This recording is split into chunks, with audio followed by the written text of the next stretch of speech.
साथियों नमस्कार। सर्वप्रथम तो पावन रक्षाबंधन के पावन पर्व पर हार्दिक मंगल कामनाएं व शुभ कामनाएं। मैं राम प्रताप सिंह कुशवाहा अपने चैनल ज्ञान एंड नॉलेज के प्रोग्राम मंथन में आप सबका स्वागत व अभिनंदन करता हूं। आज बहुत ही हर्षोल्लास का ये दिवस है और ये कार्य भी बहुत ही मंगलमय है कि आज ये प्रतियोगिता परीक्षा 2024 का आयोजन होने जा रहा है और ये इसका शीर्षक है रक्षा से ही रक्षा। इसमें सारे विषय आ जाते हैं। विशेषकर हमें रक्षा करना है प्रकृति की, नेचर की, जीव जंतुओं की, पेड़ पौधों की और प्राकृतिक तत्वों की। ये बहुत ही छोटा विषय है और बहुत ही बृहद विषय है और उसमें आप भागीदार होने जा रहे हैं। आपका हम बहुत ही अभिनंदन व स्वागत कर रहे हैं। परीक्षा पेपर में 18 प्रश्न हैं और बहुत ही प्रश्नों को सरल भाषा में और बहुत ही भावपूर्ण रूप से प्रश्न बनाकर रखा गया है और वास्तव में आपको अनुभूति भी होगी अलौकिकता की और बहुत ही अच्छा एक मोटिव भी मिलेगा, एक प्रेरणा भी मिलेगी और ये कई विषयों में आपको एक पारंगता भी प्राप्त होगी। आप बिल्कुल मन से और उल्लास से इन प्रश्नों को पढ़ें और अवलोकन करें और फिर शीघ्र से शीघ्र उत्तर उसका अपने भाव में विस्तृत विवरण के साथ दें। विस्तृत विवरण तो आप बाद में भी दे सकते हैं। अभी आप शॉर्ट में जो प्रश्न आपको पहले आ रहा है आप उसका उत्तर तुरंत दे दें, जिससे समय नोट हो जाएगा और उस समय के आधार पर वरीयता क्रम में आपका आकलन होगा। फिर आप अपना समय मिलने पर आप सामूहिक रूप से भी अपने सारे प्रश्नों के आंसर एक पन्ने में लिखकर भेज सकते हैं। तो अब मैं इस ब्लॉक में 18 प्रश्नों को बारी बारी से पढ़ रहा हूँ। थोड़ा जल्दबाजी में पढ़ूँगा, आप समझ लीजिए। और इन प्रश्नों का मैं अलग अलग से भी ब्लॉक बना रहा हूँ। 18 प्रश्नों के उनको आप अच्छी तरह से सुन सकते हैं और विस्तृत विवरण के साथ उनको समझ भी सकते हैं। तो चलिए हम पहले प्रश्न से शुरुआत कर रहे हैं। परीक्षा का प्रश्न नंबर 1, आप सभी भगवान जगन्नाथ जी की रथ यात्रा के संबंध में जानकारी रखते ही हैं। वह रथ यात्रा आषाढ़ मास में, मतलब जो हिंदी के महीने हैं आषाढ़, उसमें पड़ने वाले किस विशेष नक्षत्र पर प्रारंभ होती है। रथ यात्रा में सबसे पीछे श्री जगन्नाथ जी, श्री बालभद्र जी, बहन सुभद्रा जी किसका रथ चलता है। सभी रथों में किस प्रजाति के वृक्षों की लकड़ी उपयोग में लाई जाती है। ये पहला प्रश्न है। इसका उत्तर मैं 2-3 उत्तर हैं इसके, वो आपको तुरंत ही देना है। प्रश्न नंबर 2 बिल्कुल वर्तमान का और साम्यक घटनाक्रम का है। और सत्य बात तो यह है कि राम ऐसे अनादि हैं कि जो वर्तमान में भी हैं, भविष्य में भी रहेंगे और भूत में भी थे। अतः ये प्रश्न श्री राम लला जी से संबंधित है। मैं गंभीरता से सुनिए और तुरंत शीघ्र उत्तर दीजिए। प्रश्न यह है कि भगवान श्री राम लला जी के विग्रह मूर्ति स्टैचू का शिलापट कहाँ से लाया गया है। भगवान की मूर्ति विग्रह स्टैचू के स्वरूप की उम्र 5 साल के बालक के समरूप ही क्यों रखी गई है। क्या किसी शास्त्र ग्रंथ में बालक के रूप में पूजने व वंदना करने का विवरण है कि बालक स्वरूप का ध्यान करने से मंगल प्राप्त होता है और अमंगल दूर होता है। इसी के साथ यह भी जानकारी दीजिए कि कोविदार वृक्ष की पत्ती से श्री राम जी का क्या संबंध है। प्रश्न नंबर 3, चूँकि आज रक्षाबंधन ही है इसलिए रक्षाबंधन के महत्व पर जरूरी प्रश्न और ध्यानाकर्षण करना ही चाहिए। इस प्रश्न को भी बड़ी गंभीरता से और आनंद से सुनिए। बहुत ही सारगर्भित प्रश्न है। प्रश्न नंबर 3, रक्षाबंधन के पर्व से इस प्रश्न का महत्व बहुत बढ़ जाता है, अतः गंभीरता व आनंद से पढ़ें, समझें व उत्तर दें। सत्य तो यह है कि यह प्रश्न भारत में महिला सशक्तिकरण की श्रेष्ठता व सर्वोच्चता को सिद्ध करता है। 17वीं शताब्दी में मातोश्री के नाम से किस महारानी को जाना जाता था और किस रियासत की ये महारानी थीं। उनका पूरा नाम क्या था। उन्होंने अपने एकमात्र पुत्र को मृत्युदंड की सजा किस अपराध के कारण दी थी तथा उस पुत्र को मृत्युदंड से किस प्राणी ने बचाया था? किस प्राणी ने बचाया था?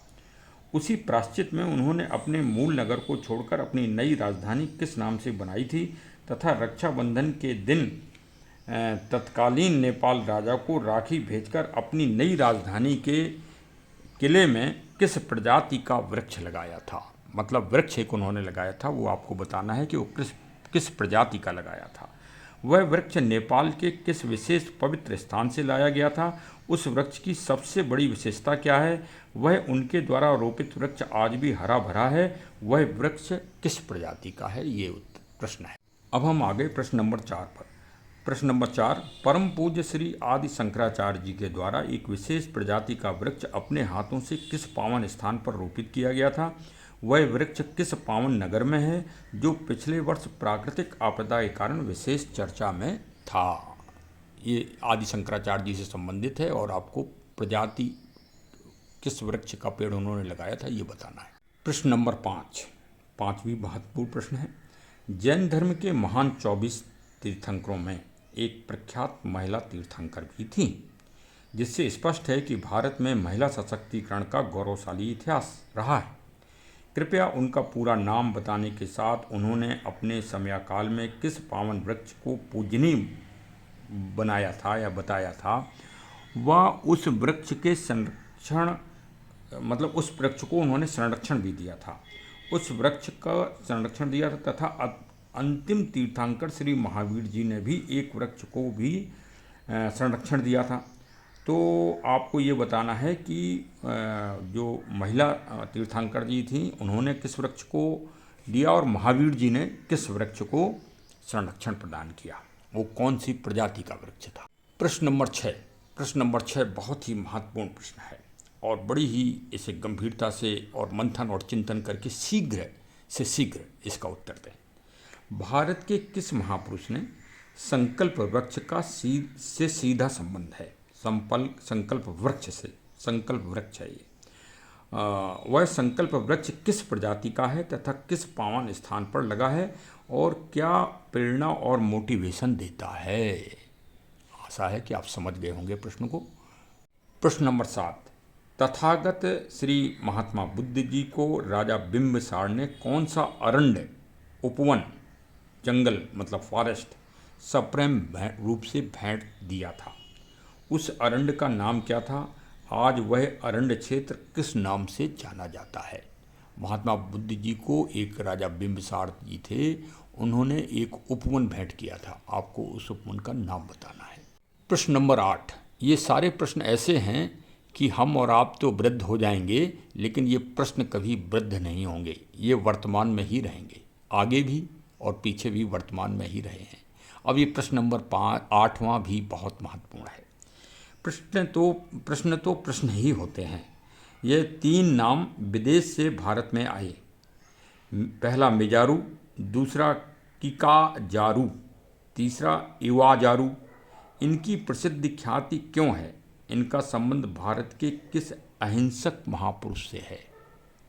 आपने सुन लिया होगा प्रश्न बहुत ही प्रेरणात्मक और सारगर्भित है, शीघ्र उत्तर दें। अब हम आ गए चलते चलते प्रश्न नंबर 9 मतलब मध्य यात्रा पर आ गए, जो बहुत ही महत्वपूर्ण प्रश्न है। आप सुनिए। 13 मई 2024 को संयुक्त राष्ट्र संघ की सांस्कृतिक शाखा यूनेस्को ने भारत के 3 ग्रंथों को पहली बार सम्मान दिया है तथा श्री गोस्वामी तुलसीदास जी के द्वारा लिखित, रचित व सचित श्री रामचरितमानस को memory of the world register में पंजीकृत किया गया है। इस पावन ग्रंथ के अतिरिक्त भारत के 2 अन्य ग्रंथों को भी रजिस्ट्रेशन उसी दिन यूनेस्को में हुआ है। यह सफलता हम सब भारतीयों के लिए गौरव का विषय है। कृपया उक्त दोनों ग्रंथों का नाम और उनके लेखकों का नाम आपको बताना है। प्रश्न नंबर 10 अंतर्राष्ट्रीय विषयों से संबंधित है लेकिन प्रकृति और पर्यावरण से ही मूल रूप से संबंध रखता है। UNFCCC COP का फुल फॉर्म क्या है? यह संगठन दुनिया की सबसे विकराल व भयंकर समस्या पर काम कर रहा है। इस संगठन के विश्व स्तरीय सम्मेलन को भारत में कराने का प्रस्ताव भारत के माननीय प्रधानमंत्री जी ने संगठन के सामने रखा है। वह विश्व स्तरीय सम्मेलन किस सन में भारत में होना प्रस्तावित है? अब हम आ गए प्रश्न नंबर 11 पे। 11 बहुत ही प्रेरणात्मक और मोटिवेशनल प्रश्न है और हमारे कृषि जगत से संबंधित है। मतलब बहुत ही, जब कोई परीक्षण के लिए कोई यंत्र या कोई मिसाइल्स या कोई रॉकेट नहीं थे तब ये काम करते थे। तो सुनिए, कृपया नीचे लिखे दोहों को पढ़िए। आपको बताना है कि उक्त दोहे किस कवि द्वारा लिखे गए हैं, वह उत्तर प्रदेश के किस जिले से संबंध रखते हैं। अब आप दोहा सुनिए। माघे मगर जेठ रवि, जो सन भादों होए, छत्र टूट धरती पर कि अन्न महंगो होए। दूसरा, मंगलवारी होय दिवारी, हंसे किसान रोए व्यापारी। यह किस कवि ने लिखे और वो किस जगह के रहने वाले थे, आपको ये बताना है। उत्तर प्रदेश तो मैंने आपको जानकारी दे दी, आगे आपको बताना है। प्रश्न नंबर 12। प्रश्न नंबर 12 काफ़ी महत्वपूर्ण है, सुनिए। पूज्य वाहे गुरु पूज्य श्री गुरु नानक देव जी मध्य प्रदेश इंदौर वर्ष 1517 में गए थे। वहाँ उन्होंने एक वृक्ष के नीचे पावन गुरुवाणी शब्द का गायन किया था। वह वृक्ष आज भी हरा भरा है। वह किस प्रजाति का है तथा वह पावन स्थान किस नाम से जाना जाता है, वह किस नदी के किनारे स्थित है, यह आपको जानकारी देना है। इसमें 2-3 तरह के कुछ प्रश्न हैं, उनके उत्तर आपको 2-3 तरह से देना है। अब प्रश्न नंबर 13 पे आ गए। और प्रश्न नंबर 13, भाई हमारा चैनल तो प्रकृति पर्यावरण और संरक्षण के लिए जागरूक ही है, और फिर अरण्य का और फॉरेस्ट का विवरण ना हो तो भी तो फिर मामला अधूरा रहेगा। इसलिए ये प्रश्न फॉरेस्ट और जंगल के महत्व को दर्शा रहा है। प्रश्न ये है, भारत में फॉरेस्ट मैन जंगल मैन के नाम से किन्हें जाना जाता है? भारत सरकार ने किस पुरस्कार से इनको सम्मानित किया है? प्रश्न नंबर 14 भी महत्वपूर्ण है। प्रश्न ये है, मैं हूँ भारती, इंग्लिश में भी यही टाइटल है, किन महान भाव की ये बायोग्राफी है?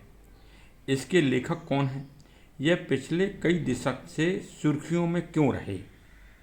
अभी हाल में भारत सरकार ने उन्हें किस सम्मान से पुरस्कृत किया है? अब हम आ गए प्रश्न नंबर 15 पर। ये थोड़ा विषय बदल दिया है। अभी तक वृक्षों, पेड़ों और वृद्ध और महापुरुषों के बारे में बातचीत हुई। अब इस प्रश्न में हम भारत के एक युवा की बात करने जा रहे हैं। प्रश्न नंबर 15 सुनिए। वन तारा योजना का संबंध भारत के किस युवा यूथ से संबंधित है? उस युवा और यूथ ने किस आदर्श व्यक्ति से प्रेरणा या मोटिवेशन लेकर यह सराहनीय करुणामयी कार्य भारत के किस राज्य में प्रारंभ किया है? ये एक प्रश्न है और इसका आपको उत्तर शीघ्र से शीघ्र देना है।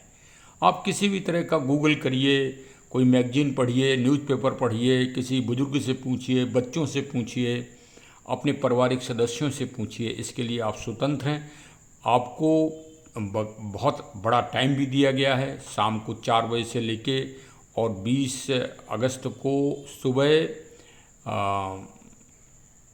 9 बजे तक का समय दिया गया है, लेकिन आपको सही उत्तर शीघ्र से शीघ्र अधिक नंबर प्राप्त करने के लिए देना है।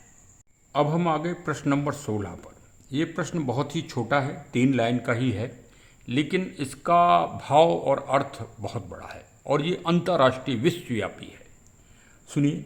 केवल एक पृथ्वी, ओनली वन अर्थ का नारा सर्वप्रथम कब कहाँ उपयोग हुआ? ये प्रश्न नंबर 16 है। तो जल्दी से उत्तर दे दीजिए देख के और जानकारी करके। और ये तो भाई बहुत बड़ा नॉलेज और ज्ञान के लिए है। आप दुनिया के किसी भी समाज में, किसी भी स्थान पर अगर बैठें और इस प्रश्न की अगर आपको जानकारी है तो आप गर्व से हमेशा अपने आप को अच्छा महसूस करेंगे। समय का महत्व समझते हुए मैं प्रश्न नंबर 17 की शुरुआत कर रहा हूँ। आप सुनिए। महाभारत युद्ध के 17वें दिन दो महान महारथियों के बीच महासंग्राम हुआ था। उस दिन कौरव सेना का कौन सा महारथी मारा गया? उस महारथी ने भगवान श्री योगेश्वर कृष्ण जी के सामने युद्ध की शुरुआत करने से पहले यह दो शर्त रखी थीं। पहली शर्त, यदि आज युद्ध में मैं वीर गति को प्राप्त हूँ, मतलब यदि ये वीर गति प्राप्त करेंगे तो इनकी जो इच्छाएं थीं, जो शर्त थी, वो सुनिए। तो हमारी अंतिम क्रिया उस पावन स्थान पर आप करना या कराना जहाँ कोई पाप ना हुआ हो। आपने सुना कि जहाँ कोई पाप ना हुआ हो ऐसी जगह अंतिम क्रिया करना, तथा इसी के साथ तथा किसी मानव की अंतिम क्रिया भी वहाँ पर ना हुई हो, ऐसा पावन कोई स्थान हो। पहली शर्त तो ये थी। दूसरी शर्त, हमारे पार्थिव शरीर की अस्थियाँ उस नदी की धारा में प्रभावित कराना जो हमें पापों से मुक्त कर दे। भगवान श्री योगेश्वर कृष्ण जी ने उस महारथी के उक्त वचनों को पूरा किया। कृपया उस महारथी का आपको नाम बताना है और उक्त दोनों पावन स्थानों के भी नाम आपको शीघ्र से शीघ्र बताना है। अब हम आ गए अपनी प्रतियोगिता परीक्षा के आखिरी पायदान पर। प्रश्न नंबर 18 भाई बहुत ही महत्वपूर्ण प्रश्न है और रक्षाबंधन पावन पर्व को ही समर्पित है। प्रकृति और पर्यावरण की दृष्टि से अवश्य गंभीरता से सुनिए। एक गांव जो भारत के पश्चिमी राज्य राजस्थान में स्थित है, उक्त गांव की विशेष जागरूकता के कारण आज वह गांव पूरे विश्व स्तर पर चर्चा का विषय बना है। यहाँ विदेशी रक्षाबंधन के दिन, मतलब आज के दिन, क्या देखने व आनंद लेने आते हैं, मतलब भ्रमण करने आते हैं, विजिट करने। इस गांव के प्रधान और सरपंच को भारत सरकार द्वारा अभी हाल में पुरस्कृत किया गया है। आपको सरपंच जी का पूरा नाम बताना है, गांव का नाम बताना है और उनको क्या पुरस्कार दिया गया, आपको इसकी जानकारी देना है। और इस तरह से प्रतियोगिता के पूरे 18 प्रश्न क्रमवार रूप से पूरे हुए। आप जरूर इसमें अवश्य भाग लें और बच्चों सहित भाग लें, परिवार के सदस्यों के साथ भाग लें। ये आप एक तरह से दुनिया में सबसे बड़ा कार्य, अगर कोई प्रकृति कार्य है तो प्रकृति का संरक्षण है, नेचर का संरक्षण, जिससे भविष्य और सृष्टि तथा मानव कल्याण निहित है। तो अवश्य आप भाग लेकर हमारी संस्था को, हमको तथा सृष्टि को अनुग्रहित करें। बहुत बहुत धन्यवाद कि आपने आज अपनी व्यस्तता से समय निकालकर इस प्रतियोगिता में भाग लिया। आपकी सफलता की हम पूरी तरह से कामना ईश्वर से करते हैं कि आपको इस प्रतियोगिता में असातीत सफलता प्राप्त हो। जय हिंद, जय हिंद। और हमारे चैनल को सब्सक्राइब करें और मिलने जुलने वालों को भी ये जागरूकता की एक श्रृंखला के रूप में भेजते रहें। बहुत बहुत धन्यवाद। जय हिंद, जय हिंद, जय हिंद। आपका दिन आज का बहुत बहुत मंगलमय हो। शुभकामनाओं सहित।